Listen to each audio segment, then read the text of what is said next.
Now, for a long time, having only one girl and having a lot of things that we shared in common, I thought that we were really, really alike. She had my personality in some things, and I felt that she really was like me. But I was shocked when we moved from Cairo to Lagos after our first expat assignment some years back.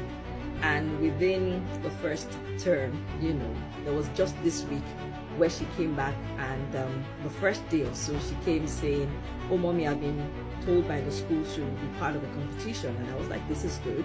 Yeah, I started to see something that you're good at. That's fine, you can be part of it.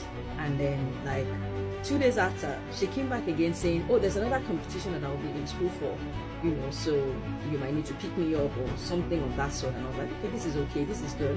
I see that you're participating, you're blending into the school, this makes a lot of sense. But then a third request came, I think the same week or the following week, and I was like, something is going on here, what's happening? And then of course, probing more, I found out that she was actually the one putting herself into the competition. And I was like, no, that's not really what I would do. Because I remember as a child, even though I was very good with dancing, I could dance, and at parties, if you pushed me out, my parents and my uncles and aunties used to have to pull me out to dance.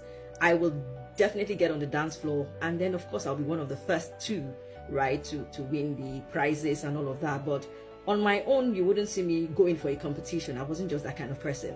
But I was like intrigued, studying that with my daughter and finding out, are you actually the one putting yourself into these competitions?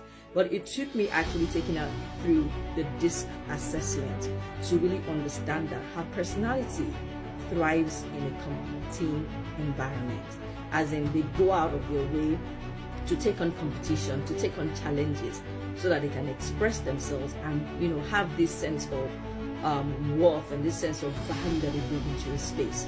Now, you might be in that place too, where you're making a transition now, and you probably thought you were like someone else you knew, but you're still trying to understand who am I right now, because things could have changed for you. Certain things could have also modified the way you think or the way you reason around things, and it might just be time for you to take another assessment and really ascertain for yourself how you really are. But one thing I always tell people is this: when you take an assessment, it's not enough for you to say, I am this or I am like this. It is for you to start to assess for yourself, what foot should you start putting forward so that you're representing your best version in every relationship, in every opportunity, and in every project that you create for yourself, that you are asked to come on board with.